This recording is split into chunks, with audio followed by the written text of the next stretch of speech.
নমস্কার বন্ধুরা, আমি পিঙ্কি বর্মন টুইন্সের আরেকটি ব্লগে আপনাদের প্রত্যেককেই স্বাগত। আশা করছি বন্ধুরা আপনারা খুব ভালো আছেন এবং সুস্থ আছেন। আজকেও সকাল সকাল রান্নাঘরে চলে এসেছি দুধে তানিয়ার খাবার রেডি করানোর জন্য। আর খাবার রেডি করে নিয়ে কিন্তু ঘরে চলেও এলাম। প্রথমে তানিয়াকে খাইয়ে দেবো, তারপর কিন্তু আমি দুধেই সোনাকে খাইয়ে দেবো। আর দেখুন এখন না যত বড় হচ্ছে দুধেই তানিয়া, তত যেন ওদের দুষ্টুমি বেড়েই চলেছে। খাওয়াতে গেলে যে ওরা কতটা পরিমাণ দুষ্টুমি করে তা না দেখলেই নয়। দেখুন এখানে ও জলের বোতল হাতে নিয়েছে, সেই জল ও ঢালছে আবার খাচ্ছে। পুরো জামা প্যান্ট সব ভিজিয়ে দিয়েছে। এভাবে যে কতবার ওদেরকে জামা কাপড় চেঞ্জ করাতে হয় তা বলে শেষ করা যাবে না। তো দেখুন ও যতই দুষ্টুমি করুক, ওকে তো খাওয়াতে হবে। এরপর যদি ওর হাত থেকে আমি বোতল নিয়ে নিই তাহলে কিন্তু আর একদমই খেতে চাইবে না। তো এভাবেই কিন্তু নানান রকম করে গল্প বলে, নানান কবিতা বলে, কি বলবো, কি না করতে হয় একটু খাওয়ানোর জন্য। আগে যখন ছোট ছিল না তখন কিন্তু খুব সুন্দরভাবে খেয়ে নিত। তো যাই হোক, তানিয়ার খাওয়া কমপ্লিট হয়ে গেছে, এবার দুধাই সোনাকেও নিয়ে এসেছি খাওয়ানোর জন্য। আর জানেন তো বন্ধুরা, আজকে না একটা বিশেষ দিন।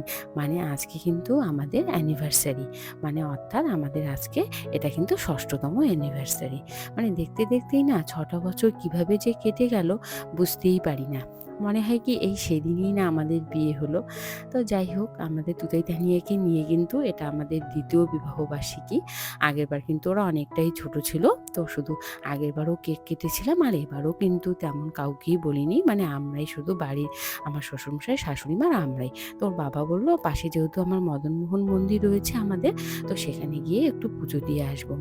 মাথাভাঙাবাসী কিন্তু প্রত্যেকেই মদনমোহন মন্দিরে যে কোনো শুভ কাজে আর কি পুজো দিয়ে আসে। তো আমরা কিন্তু পুরোপুরি রেডি হয়ে মদনমোহন মন্দিরের উদ্দেশ্যে রওনা দিয়েও দিয়েছি। আর দুধাই তানিয়া দেখুন বাইরে বের হয়ে কতটা পরিমাণ খুশি হয়েছে।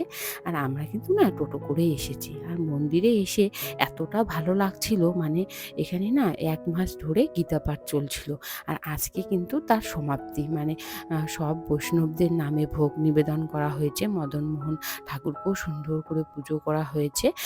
আজকে থেকে কিন্তু এই গীতা পাঠের সমাপ্তি। এটা কিন্তু আমরা জানতাম না। এমনি গীতা পাঠ হতো, হচ্ছে এটা আমরা জানতাম, কিন্তু আজকে যে শেষ সেটা কিন্তু জানতাম না। এইজন্যে কিন্তু অনেক লোকের এখানে সমাবেশ ঘটেছে আর ভীষণ ভালো লাগলো। আর দুধাই তানিয়াও না ভীষণ মজা করেছে। আর দেখুন এখানে সব বৈষ্ণবদের নামে যেহেতু ভোগ নিবেদন হয়েছে, আর জায়গাটা কি অপূর্ব লাগছিল। এত সুন্দর করে থালাগুলো এখানে সাজিয়ে দিয়েছে, দেখেই কিন্তু চোখ একদম জুড়িয়ে যাচ্ছিল। তারপর এখানে কিন্তু প্রত্যেকটা প্রত্যেক পূজারী, তারপরে যতজন লোক এসেছিল সবার জন্যই কিন্তু প্রসাদ দেওয়া হয়েছিল। আমরা প্রসাদ খেয়ে কিন্তু বাড়িও চলে এসেছি। আর যেহেতু ঠাকুরের পুজো দেবো সেজন্য কিন্তু আমি মাংস রান্না করে যাইনি। ওখান থেকে এসে কিন্তু তারপরে আমি মাংস আর চাটনি বানিয়েছিলাম। আর দুধাই তানিয়ার জন্যও কিন্তু মাংস রান্না করেছি। তো তাড়াতাড়ি সেই রান্নাবান্না কমপ্লিট করে দুধাই তানিয়াকে খাইয়ে দিচ্ছিলাম, কারণ একটু না লেট হয়ে গেছিলো আজকে। আর আমার ননদও এসেছিল ওর গয়নাগুলো লকারে রাখবে বলে। তো ভাবলাম আমার ননদ যেহেতু গয়নাগুলো লকারে রাখবে, তো তার ফাঁকে আপনাদের সাথেও একটু শেয়ার করে নিই। ওর গয়নাগুলো না অপূর্ব সুন্দর, যাকে বলে এক কথায়। তো দেখুন এখানে আমি ওর গয়নাগুলোই শেয়ার করছি। এগুলো কিন্তু আমার গয়না নয়, ও লকারে রাখবে, তাই আমি ভাবলাম আপনাদের সাথে একটু শেয়ার করি। এটা কিন্তু ওর কানবালা, এটাই ওকে বিয়েতে দেওয়া হয়েছিল। কানবালার ডিজাইনটা দেখুন অপূর্ব সুন্দর। ও যে গলার হার নিয়েছিল সেই হারের সাথে কিন্তু সেট ছিল এই কানবালা।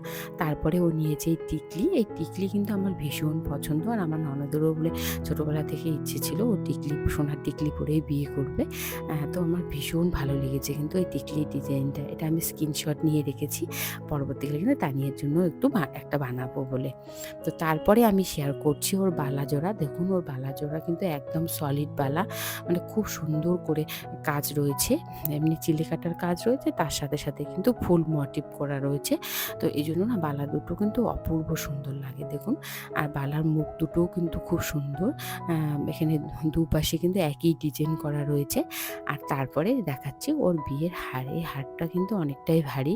আমি ঠিক বলতে পারবো না কতটা সোনা রয়েছে, কিন্তু দেখে মনে হয় যে অনেকটাই সোনা রয়েছে। ভীষণ সুন্দর ডিজাইন। আর এটা কিন্তু কানবালার সাথে একদম সেট ছিল।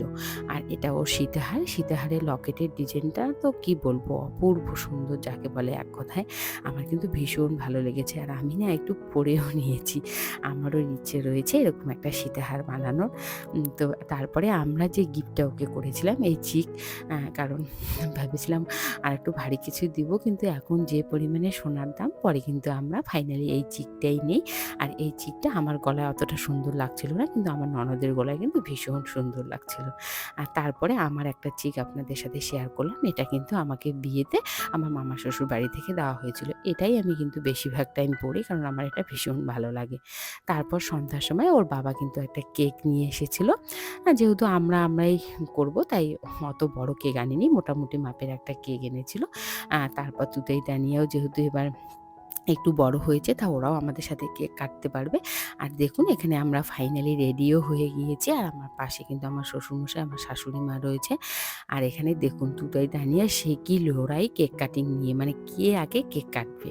মানে দুজনে পায় তো কেকটাকে একদম লন্ডভন্ড করে দেয়। মানে কি আর বলবো, সত্যি আগের বছর যখন বিবাহবার্ষিকী ওদেরকে নিয়ে উদযাপন করেছিলাম তখন কিন্তু ওরা কিছু বুঝেই না। আর এবছর দেখেন কতটা খুশি হয়ে ওরা কেক কাটছে। আর আমার তানিয়া সোনা কিন্তু এখানে কেক খাওয়ার জন্য কান্নাকাটি করছিল না, ও কিন্তু কেক কাটবে বলে কান্নাকাটি করছিল। তো যাই হোক, ও কেক অতটা দেখলাম খেতে ভালোবাসলো না, দুটোই খেলো। আর ওকে কিন্তু পরে আমি সন্দেশ খাইয়ে দিয়েছিলাম, আর ও না সন্দেশটা ভীষণ ভালোবাসে।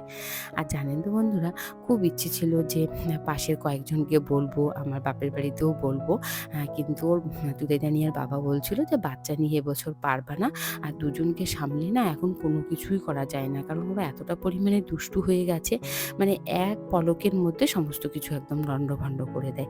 তো সেজন্য এবার আমরা ঘরোয়াভাবে এই দিনটি উদযাপন করলাম। পরের বছর যদি ওরা একটু বড় হয়ে যায় তখন একটু মানে ভালো করে করার ইচ্ছে রয়েছে। আর ওর বাবা কিন্তু প্রত্যেকবারে বিবাহবার্ষিকীতে আমাকে যে কোনো ছোট হলেও একটা কোনো কিছু গড়িয়ে দেয়। তো এবছরে তার অন্যথা হয়নি, ও আমাকে একটা গিফট করেছে, কিন্তু সেই ডিজাইনটা যেটা আমার পছন্দ সেটা আমি স্বর্ণকার কাকুর কাছে বানাতে দিয়ে এসেছি। সে কাকু এখনো বানাতে পারেনি, তো বলেছিল আরও 2-3 দিন লেট হবে। তো যাই হোক, লেট হোক, তবুও যবে নিয়ে আসবো তবে কিন্তু আপনাদের সাথে আমি শেয়ার করব। আর খুব সুন্দর যেটা বানাতে দিয়েছি সেটা কিন্তু ভীষণ সুন্দর একটা জিনিস, অবশ্যই কিন্তু আমি আপনাদের সাথে শেয়ার করব। তো বন্ধুরা, আমার ভিডিওটি ভালো লাগলে অবশ্যই লাইক করবেন, শেয়ার করবেন।